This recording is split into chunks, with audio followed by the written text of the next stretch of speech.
Yes, sir, because you're standing up. Go ahead. Jeffrey just challenged you to debate on the House floor today. Do you see yourself debating him, or would you be open to it? When the poll says that about 13% of the people approve of your messaging, then you make desperate pleas for attention, and that's what Hakeem Jeffries has done. Look, my friend Hakeem had his shot.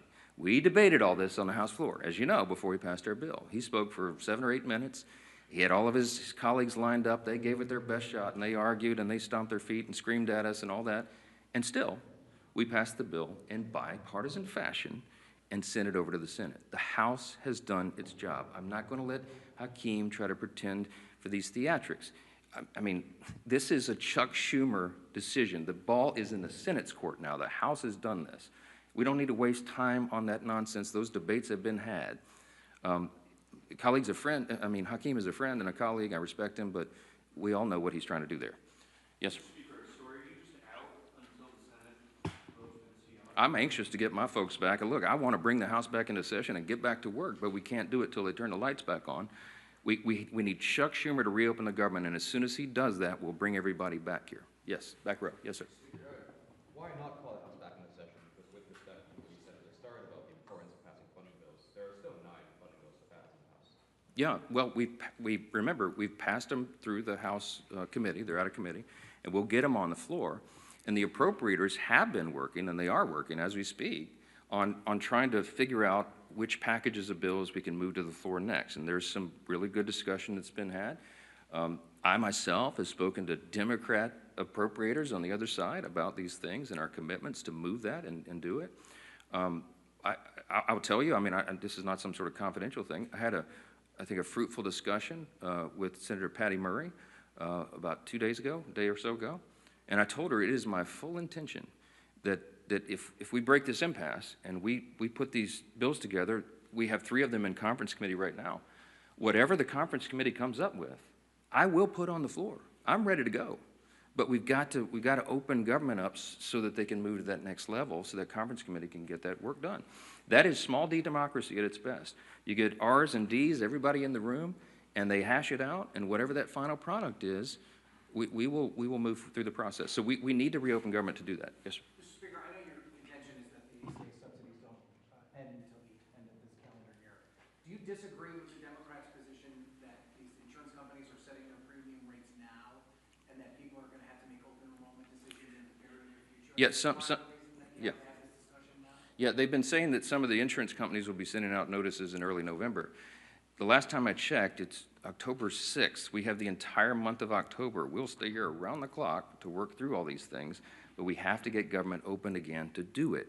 They're trying to obscure the issue. We are talking about a simple funding measure that the Democrats themselves have voted on over and over and over. Chuck Schumer, they voted on it 13 times during the Biden administration.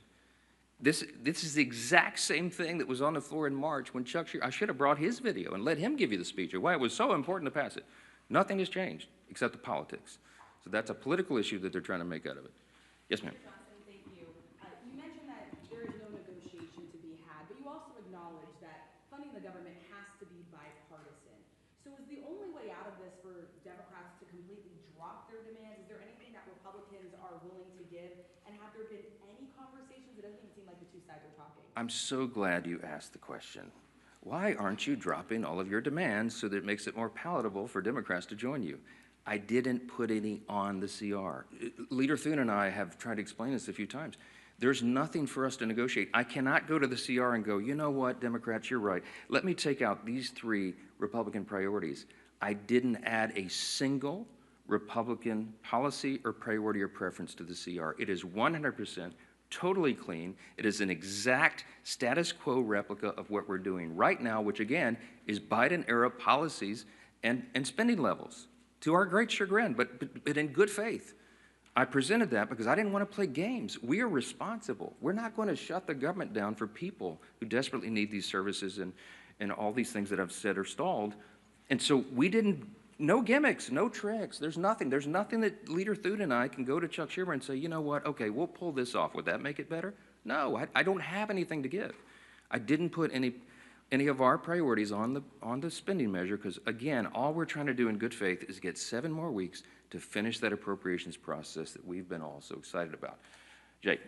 Who will own, if you're not able to extend these subsidies, which is a possibility, it seems, who will own the political impact from that if health insurance does go up 200%? That's putting the cart like a mile in front of the horse. Look, I believe that the subsidy issue, that's the December 31 issue, is a complicated one. It hasn't worked well. It's filled with abuse. We have a lot of ideas on how to improve upon that if indeed it goes forward. And I mentioned yesterday, there's 535 members when you count House and Senate, and there's probably 400 different ideas on how to fix that. But we need the next couple of weeks to have those vigorous, deliberate debates, which is how the process is supposed to work. So I'm not going to forecast how that comes out, and neither could any of you, because those debates haven't been held yet. And that's kind of the irony, because Chuck Schumer is saying something that he knows isn't true. He's saying, oh, you guys snap your fingers. You and Leader Thune go in the back room and tell us how that's going to be resolved today so we can reopen the government. That's impossible for me to do. I have to have the input of all of our members so that they can figure that out. So that's part of the process. Last one. Yep. Speaker. Can you just talk a little bit about your reference to conversation you had with Senator Murray? Have you been personally lobbying any Senate Democrats to switch their votes in support of the CR? No, they haven't exactly been ringing my phone off the hook, okay? I'm open, always have been for dialogue with anybody about that, but I think she wanted an assurance from me that what I'm saying is true and that we have every intention of moving the appropriations bills, and I said, yes, ma'am, of course it is. I say the same things privately that I say publicly. We are consistent, and that's why it's easy for me to stand up here and share the facts. When the simple truth is on your side, you have nothing to hide from. I'm just presenting this to the American people. This is the fourth time we've done that. I hate to drag you all out and go through all the details, but I've got to put on the case over and over because repetition apparently is the key to this. People are starting to recognize this is not a Republican shutdown. It is a Schumer Democrat shutdown. Again, why? Because they needed political cover. It's shameless. It is sad. Real people are hurting, and it needs to end. They'll have another opportunity this evening, and I sure pray, and I hope you all will, that a handful of additional common sense people on the Democrat side will change their votes, reopen the government, so we can get back to all these issues as we desperately want to do. Thank you all so much for being here.